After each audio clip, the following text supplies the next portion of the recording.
कोणत्या वाणीने बोलतोय भगवंताला, त्याचं नाम कोणत्या वाणीने घेतोय, जेवढं आतून नाम घ्या तेवढा त्याचा प्रभाव जास्त.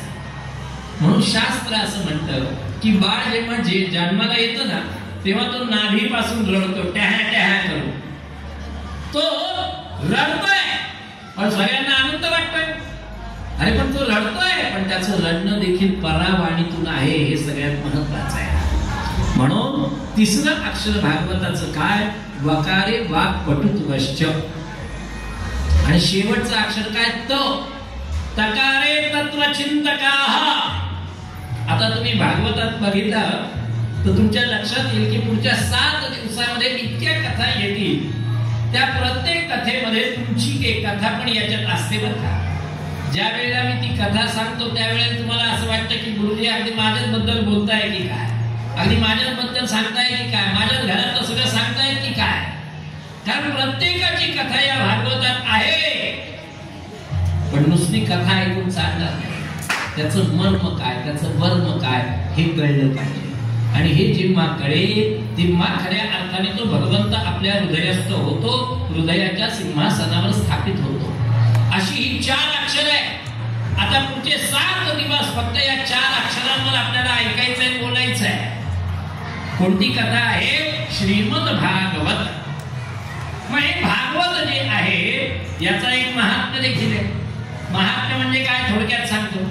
तुम्ही एखादा औषधाची बाटली आणली मेडिकल स्टोर मधून, तर त्या प्रत्येक औषधाच्या बाटलीच्या बाजूने बाहेरनं लेबल लावलेलं असतं. त्या लेबलवर काय असतं, त्या लेबलवर त्या औषधाचं नाव असतं, बरोबर. त्या औषधामध्ये काय काय कंटेंट आहे ते सगळे लिहिलेले असतात, किती किती % आहे ते लिहिलेलं असतं. ते औषध मॅन्युफॅक्चर केव्हा कोणत्या तारखेला जातं ते लिहिलेलं असतं. त्या औषधाची एक्सपायरी डेट कोणती आहे ती त्याच्यावर लिहिलेली असते. ते औषध कोणत्या कंपनीत बनलंय ते राज्यासहित लिहिलं जातं. लक्षात आलं. म्हणून एखादा औषध आपलं जुनं घरात असेल, ताप आलेला आहे, आता ते बघ कपाटामध्ये, ते काढ बरं औषध. आपण काय म्हणतो, आधी बघून घे, एक्सपायरी डेट झाली असेल तर ते फेकून दे, ते वापरू नको.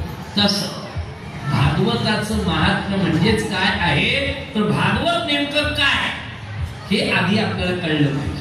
म्हणून त्याचं महात्म्य ऐकणं अत्यंत गरजेचं आहे. मग या भागवताच्या महात्म्यामध्ये सगळ्यात सुंदर आणि उत्तम अशी कथा आलेली आहे, आणि त्या कथेचं नाव आहे गोकर्ण महात्म्य. गोकर्ण, ऐका हे गोकर्ण महात्म्य काय आहे ते. तुंगभद्रा नावाची नदी आहे. तुंगभद्रा, नद्यांची नावं सुद्धा किती सुंदर आहे बघा. तुंग म्हणजे श्रेष्ठ, भद्रा म्हणजे कल्याण करणारी, म्हणजे श्रेष्ठ कल्याण करणारी अशी जी नदी, त्या नदीच्या तीरावर उत्तम नावाचं नगर बसलेलं आहे. उत्तम, या उत्तम नावाच्या नगरामध्ये राहणारा प्रत्येक व्यक्ती आपापल्या चातुर्वर्ण व्यवस्थेप्रमाणे प्रत्येक गोष्टी करतात आहे. कोणी शक्यतो पाप कर्म करत नाही. अतिशय सगळे धार्मिक आणि सात्विक विचारांचे लोक राहतात आहे. आणि अशा या उत्तम नगरामध्ये वेदशास्त्रांचा उपासक अभ्यासक असलेला, आचार विचारनिष्ठ असलेला एक ब्राह्मण राहतोय. त्या ब्राह्मणाचं नाव आहे आत्मदेव. आत्मदेव, या आत्मदेव ब्राह्मणाला एक पत्नी आहे, तिचं नाव आहे धुरधुरी. धुरधुरी नाव आहे. आत्मदेव आणि धुरधुरी यांचा संसार सुरू आहे. अनेक वर्ष झाली आहे संसाराला, पण यांच्या संसार वेळीला एक फुलही लागलंच नाही. म्हणजे कधी पाळणा हल्लाच नाही यांच्या घरी. त्याचं दुःख ब्राह्मणाला आहे. कारण ब्राह्मण मात्र अनेक ठिकाणी पूजा अर्चा अनुष्ठानाला जातो, यज्ञाला जातोय.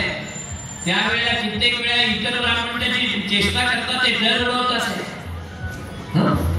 इतने विद्वान हो, अरे दुसऱ्यांच्याकडे पुत्र प्राप्ती व्हावी म्हणून अनुष्ठान करताय, तुमच्या घरात तरी पाळणा हल्लाय का, अशी चेष्टा करायची.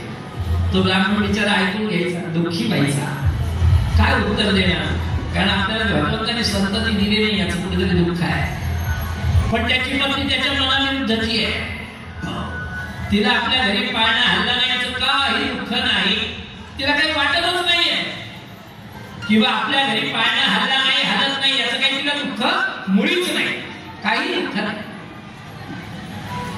आणि धुंदुली कशी आहे माहिती, कधीच कोणाच्या घरी जायचं नाही, कारण आपण कोणाच्या घरी गेलो की त्यांना आपल्या घरी बोलवावं लागेल, बरोबर. तिने ब्लाऊज पीसचं फडकं दिलं की आपल्याला द्यावंच लागेल, बरोबर. त्यापेक्षा आपणच जायचं नाही, आपणच घ्यायचं नाही, म्हणजे तिला देण्याचा विषयच येत नाही. अशा विचारांची भयंकर कर्कश आहे. कर्कश म्हणजे नवरा घरात आला की त्याच्याशी अशी काही कडाक्याचं भांडण करायची की पुढच्या 3 घरांपर्यंत आवाज जायचा. बरं, हा इतका विद्वान ब्राह्मण, याला असं वाटायचं लोक आपलं काय बोलतील आपल्याबद्दल, म्हणून तो सगळं ऐकून घ्यायचा. तो जेवढं ऐकायचं तेवढी जास्तच वागायची. एकदा काय झालं की आत्मदेव ब्राह्मण एका यज्ञामध्ये आहे आणि त्याला 4 ब्राह्मणांनी टोचून बोलायला सुरुवात केली. अरे काय इतके वर्ष लग्नाला झाले, अजून संतती होत नाही वगैरे वगैरे. आत्मदेवाला त्या दिवशी काय झालं माहित नाही, भयंकर त्रागा निर्माण झाला.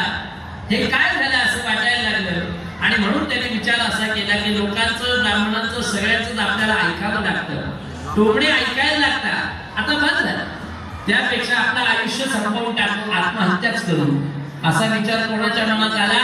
आत्मदेव ब्राह्मणाच्या मनात आत्महत्या करण्याचा विचार आला. त्यांनी चालू असलेला यज्ञ सोडून बाहेर पडला. आत्महत्या करण्याचा असा निर्धार. आता आत्महत्या करायची आहे, पण जाता जाता बायकोच्या कानावर घातलं पाहिजे. तिला माहितीच नाहीये ना, तिला सांगितलं पाहिजे की बाई मी आत्महत्या करायला निघालोय. असा विचार करून आत्मदेव आपल्या घरी आला आणि घरी आल्यानंतर आपल्या पत्नीला सांगावा हा विचार, पण ती वेगळ्याच मूड मध्ये दिसली. त्याच्यामुळे त्याला असं वाटलं की सांगू नाही काही उपयोग नाही, हे काय सांगून तरी करणार, त्यापेक्षा नको सांगायला. म्हणून त्याने काही पत्नीला सांगितलं नाही. आणि तसंच तो तसा घरातून निघाला, नगरातून बाहेर पडला. रान लागलंय, अरण्य लागलंय, जंगल लागलंय.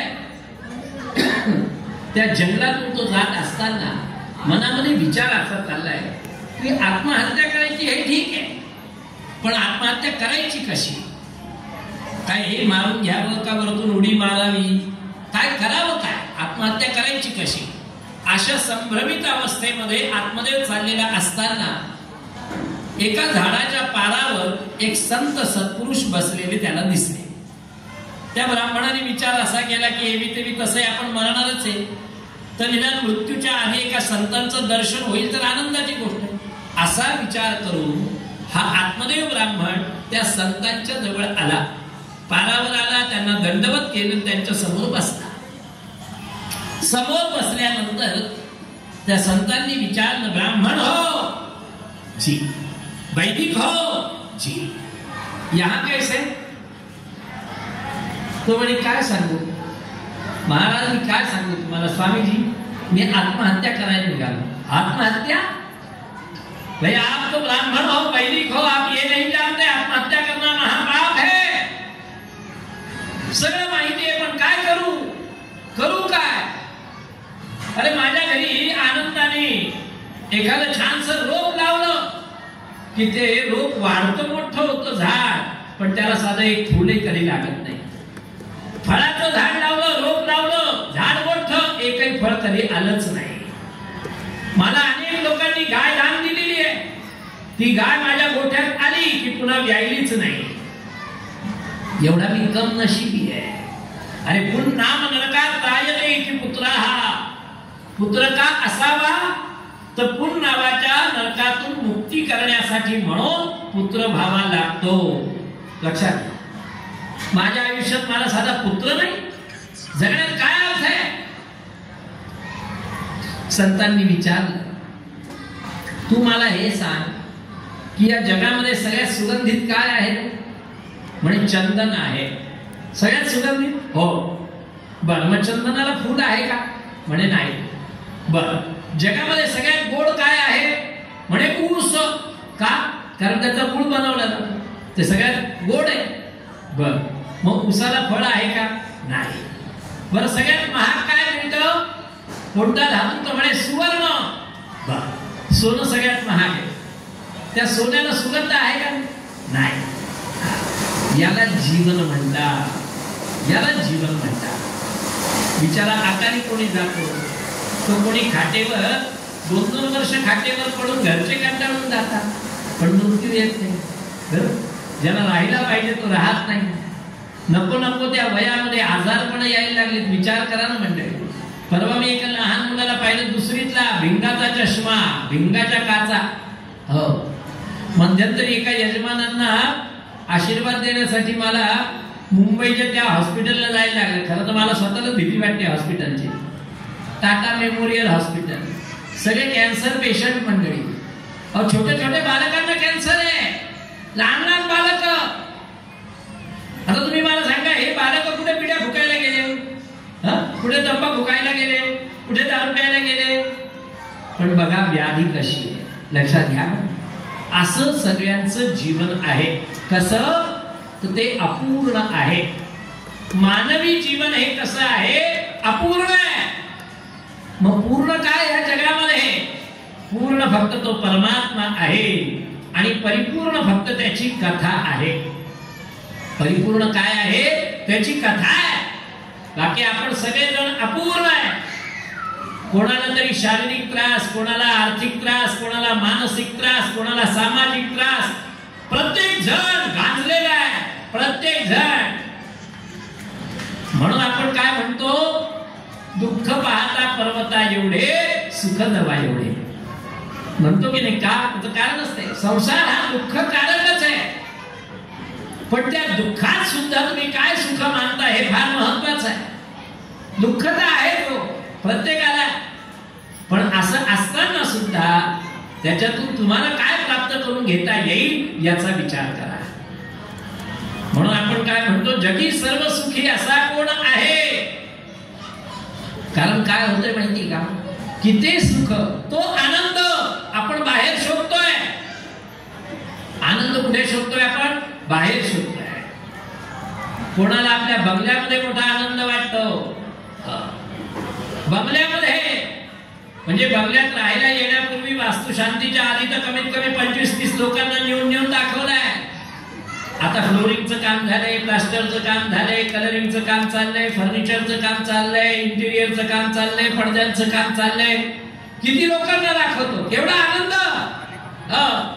पण हा आनंद केव्हापर्यंत? राहिला येईपर्यंत आनंद संपला. कारण आता सगळे बिल मागे लागले. आता कळालं, राहायला येण्याची हौस आहे, इच्छा आहे, आनंद आहे. पण तो आनंद टिकला का? टिकला नाही. काहींना खाण्यामध्ये आनंद आहे, खाण्यामध्ये. आता एक पती पत्नी माझ्याकडे नेहमी यायचे, गुरुजी एक वेळेला भोजनाला आमच्याकडे या. त्यांचा आग्रह, बरं येईल. मी काही नाही म्हणत नाही, जात नाही. एकदा मी त्यांना म्हटलं, चला परवाच येतो तुमच्या घरी जेवायला. काय बोलतात तुमची? खरं? हो नक्की. झालं. दुसऱ्या दिवशी पती पत्नी माझ्या ऑफिसला आले. गुरुजी उद्या नक्की येणार ना भोजनाला? म्हटलं नक्की येणार. बरं, आता मला हे सांगा, कोणती भाजी आवडते, कोणतं मिष्टान्न आवडतं, वगैरे वगैरे सगळे विचार. मी म्हटलं नाही, माझी आवड निवड खानपानाच्या बाबतीत काही नाही. काहीही मला आवडेल, कोणतीही भाजी मला आवडते, कोणतंही मिष्टान्न आवडतं, असं सगळं झालं. दुसऱ्या दिवशी त्यांच्या घरी गेलो. बाथरूम मध्ये हातपाय धुवत होतो. हातपाय धुताना विचार मनामध्ये आला की जेवणात आज बासुंदी असेल तर किती मजा येईल. मग या उलट आदल्या दिवशी ते विचारून गेले होते की काय करायचं, काय मिष्टान्न हवंय. ते मात्र म्हणे मला काही चालेल. आणि आता मात्र हातपाय धुताना विचार काय केला, बासुंदी असेल तर किती मजा येईल. हातपाय धुतले आणि पाटाजवळ गेलो. समोर चौरण ठेवलेलं आहे, त्याच्यावर चांदीचं ताट आणि वाट्या चमचे सगळं. आणि जसं मी ते ताट पाहिलं, एका वाटक्यामध्ये बासुंदी. म्हटलं वा प्रभू, हा आनंद, हात बासुंदी.